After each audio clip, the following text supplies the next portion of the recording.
नमस्कार और स्वागत है भारत कॉस्मिक में। यहाँ हम सिर्फ हेडलाइंस नहीं देखते बल्कि उनके पीछे छिपे फैक्ट्स और रियलिटी को समझने की कोशिश करते हैं। आज हम बात करने वाले हैं इंडिया की डिजिटल इकोनॉमी के सबसे बड़े डिबेट्स में से एक, यूपीआई रिफॉर्म। क्या यूपीआई सच में चार्जेबल होने वाला है? क्या गवर्नमेंट ने इसके रूल्स बदल दिए हैं या फिर सोशल मीडिया पर फैल रही बातें सिर्फ अफवाह हैं? चलिए पूरी कहानी शुरू से समझते हैं। हर सुबह करोड़ों इंडियंस अपना दिन एक बहुत ही सिंपल काम से शुरू करते हैं। चाय की पेमेंट हो, ग्रोसरी शॉपिंग हो, कैब बुकिंग हो या घर वालों को पैसे भेजने हो, बस एक क्यूआर कोड स्कैन करो और कुछ ही सेकंड्स में पेमेंट कंप्लीट। न कैश की जरूरत, न कार्ड की। यूपीआई हमारी जिंदगी का इतना नॉर्मल हिस्सा बन चुका है कि हम शायद ही कभी सोचते हैं कि इसके पीछे कितनी बड़ी टेक्नोलॉजी और इंफ्रास्ट्रक्चर काम कर रहा है। लेकिन पिछले कुछ दिनों में सोशल मीडिया और न्यूज चैनल्स पर एक के बाद एक हेडलाइंस आने लगीं। यूपीआई अब चार्जेबल हो जाएगा। गवर्नमेंट ने यूपीआई के रूल्स बदल दिए। इंडिया ने फॉरेन प्रेशर में आकर फैसला लिया। ये मैसेजेस इतनी तेजी से वायरल हुए कि लाखों लोग कंफ्यूज हो गए कि क्या दुनिया का सबसे बड़ा डिजिटल पेमेंट सिस्टम अब बदलने वाला है। तो आखिर सच क्या है? इस कंट्रोवर्सी को समझने के लिए हमें थोड़ा पीछे जाना होगा। साल था 2016। National payments corporation of India यानी एनपीसीआई ने एक नया पेमेंट सिस्टम लॉन्च किया जिसका नाम था यूनिफाइड पेमेंट्स इंटरफेस यानी यूपीआई। इसका आइडिया बहुत सिंपल लेकिन रेवोल्यूशनरी था। इंडिया के किसी भी बैंक अकाउंट से किसी दूसरे बैंक अकाउंट में सिर्फ मोबाइल फोन के जरिए कुछ ही सेकंड्स में पैसे ट्रांसफर किए जा सकें। जहां पहले अकाउंट नंबर, आईएफएससी कोड और लंबी प्रोसेस की जरूरत पड़ती थी, वहीं यूपीआई ने पेमेंट को लगभग इंस्टेंट बना दिया। धीरे धीरे लोगों ने इस सिस्टम को अपनाना शुरू किया। छोटे दुकानदार, किराना stores, restaurants, medical shops, auto rickshaw drivers और गांवों की छोटी दुकानें तक क्यूआर कोड एक्सेप्ट करने लगीं। कुछ ही सालों में इंडिया दुनिया का सबसे बड़ा real time digital payment ecosystem बन गया। हर महीने बिलियंस ऑफ यूपीआई ट्रांजैक्शंस होने लगे, लेकिन हर सक्सेसफुल पेमेंट के पीछे एक बहुत बड़ा नेटवर्क काम करता है। बैंक्स ट्रांजैक्शंस वेरीफाई करते हैं, पेमेंट कंपनीज डेटा प्रोसेस करती हैं, साइबर सिक्योरिटी सिस्टम्स फ्रॉड को रोकने का काम करते हैं, सर्वर्स हर मिनट लाखों रिक्वेस्ट हैंडल करते हैं और इंजीनियर्स 24 घंटे इस पूरे सिस्टम को स्मूथली चलाते रहते हैं। और ये सब मेंटेन करने में बहुत पैसा लगता है।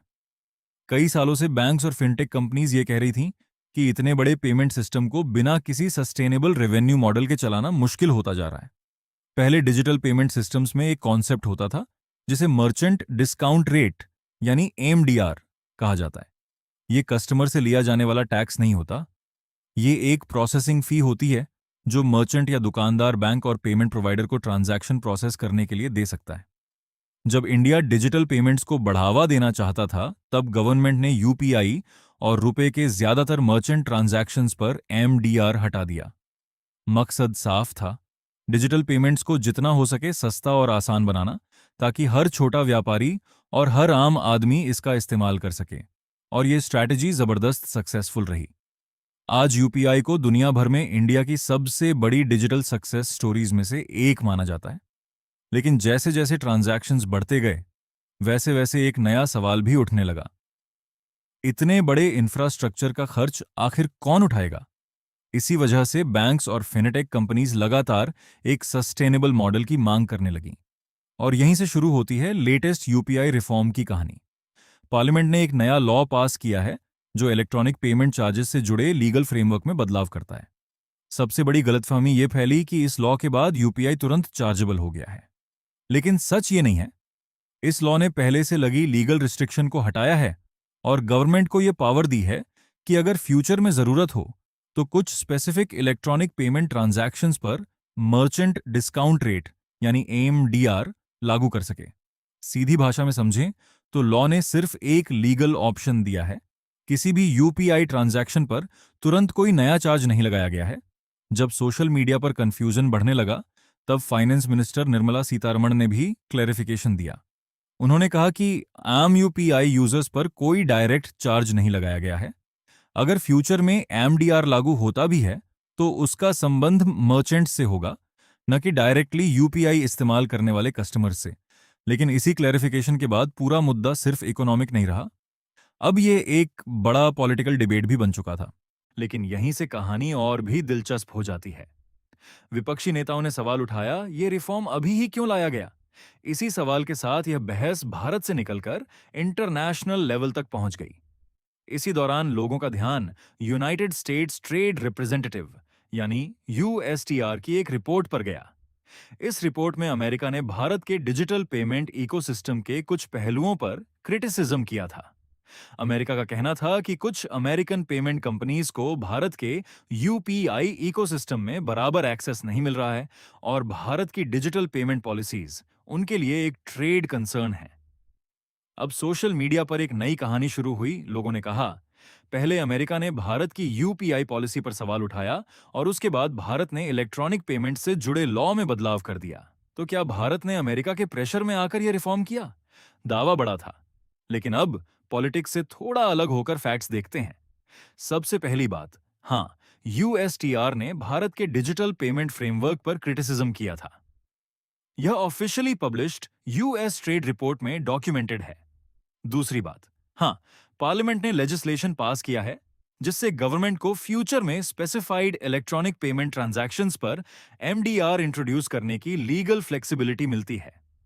लेकिन सबसे इंपॉर्टेंट सवाल है, क्या इन दोनों घटनाओं के बीच डायरेक्ट कनेक्शन साबित होता है? अभी तक पब्लिकली अवेलेबल एविडेंस के आधार पर इसका जवाब है नहीं। कोई publicly available government document, parliamentary record या ऑफिशियल स्टेटमेंट यह साबित नहीं करता कि पार्लियामेंट ने यह लॉ अमेरिका के प्रेशर में पास किया। न तो गवर्नमेंट ने ऑफिशियली कहा है कि अमेरिका ने भारत को यूपीआई पर एमडीआर लगाने के लिए फोर्स किया और न ही कोई पब्लिक डॉक्यूमेंट यह साबित करता है कि यह रिफॉर्म किसी अमेरिकन डिमांड को पूरा करने के लिए किया गया था। यहां एक इंपॉर्टेंट कॉन्सेप्ट समझना जरूरी है। कॉरिलेशन और कॉजेशन एक ही चीज नहीं होती। अगर दो घटनाएं एक ही समय के आसपास होती हैं, तो इसका मतलब अपने आप यह नहीं होता कि एक घटना दूसरी की वजह से हुई। लेकिन कहानी का एक और इंपॉर्टेंट साइड भी है। यूपीआई की फाइनेंशियल सस्टेनेबिलिटी का डिबेट अमेरिका की रीसेंट क्रिटिसिज्म से काफी पहले से चल रहा था। इंडियन बैंक्स, पेमेंट कंपनीज और इंडस्ट्री ऑर्गेनाइजेशंस कई सालों से यह डिस्कस कर रहे थे कि यूपीआई जैसे मैसिव पेमेंट इंफ्रास्ट्रक्चर को लॉन्ग टर्म में फाइनेंशियली सस्टेनेबल कैसे बनाया जाए। सोचिए, हर सेकंड कितने ट्रांजैक्शंस प्रोसेस हो रहे हैं। बैंक्स को इंफ्रास्ट्रक्चर मेंटेन करना है, साइबर सिक्योरिटी सिस्टम्स अपग्रेड करने हैं, फ्रॉड डिटेक्शन इंप्रूव करना है और सर्वर्स तथा टेक्नोलॉजी पर लगातार इन्वेस्टमेंट करना है। यूपीआई जितना बड़ा होता गया, उसे मेंटेन करने की रिस्पॉन्सिबिलिटी भी उतनी ही बड़ी होती गई। इसी वजह से सस्टेनेबल रेवेन्यू मॉडल का डिबेट पहले से मौजूद था। लेकिन इसका मतलब यह भी नहीं है कि हम पूरी तरह यह कह दें कि इंटरनेशनल ट्रेड डिस्कशंस का कोई रोल ही नहीं था। पब्लिकली अवेलेबल एविडेंस से हम इतना कॉन्फिडेंटली कह सकते हैं कि अमेरिका ने इंडियन डिजिटल पेमेंट पॉलिसीज पर क्रिटिसिज्म किया था और भारत ने इलेक्ट्रॉनिक पेमेंट चार्जेस के लीगल फ्रेमवर्क में चेंज किया है। लेकिन यह कहना कि अमेरिका के प्रेशर में भारत ने यूपीआई रिफॉर्म किया, इस क्लेम को प्रूव करने के लिए अब भी सफिशिएंट पब्लिक एविडेंस अवेलेबल नहीं है। इसलिए इस क्लेम को फैक्ट नहीं बल्कि पॉलिटिकल एलिगेशन यानी राजनीतिक आरोप के रूप में देखना ज्यादा एक्यूरेट होगा। और शायद यही इस पूरी कंट्रोवर्सी का सबसे इंपॉर्टेंट लेसन है।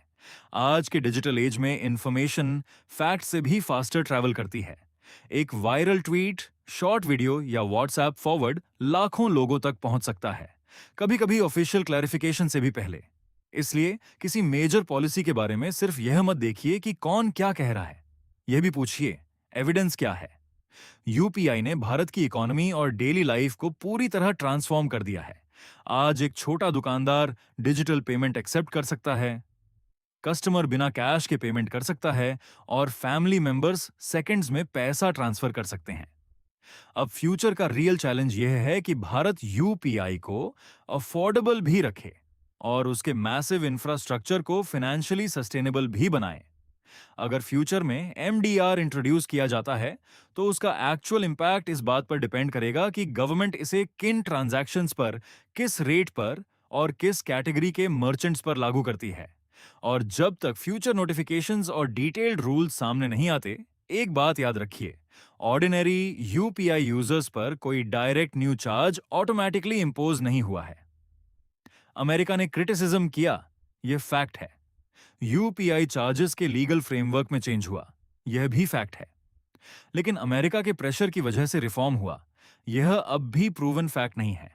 इसलिए किसी भी वायरल क्लेम को एक्सेप्ट करने से पहले एक सिंपल सवाल पूछिए, इसका एविडेंस क्या है? यही डिफरेंस होता है इंफॉर्मेशन को सिर्फ कंज्यूम करने और उसे एक्चुअली अंडरस्टैंड करने में। मैं था भारत कॉस्मिक के साथ। अगर आपको यह डॉक्यूमेंट्री इंफॉर्मेटिव लगी तो इसे शेयर कीजिए और भारत कॉस्मिक को सब्सक्राइब कीजिए।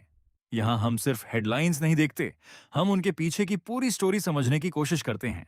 जानकारी रखिए, सवाल पूछते रहिए और किसी भी बात पर विश्वास करने से पहले उसका एविडेंस जरूर देखिए।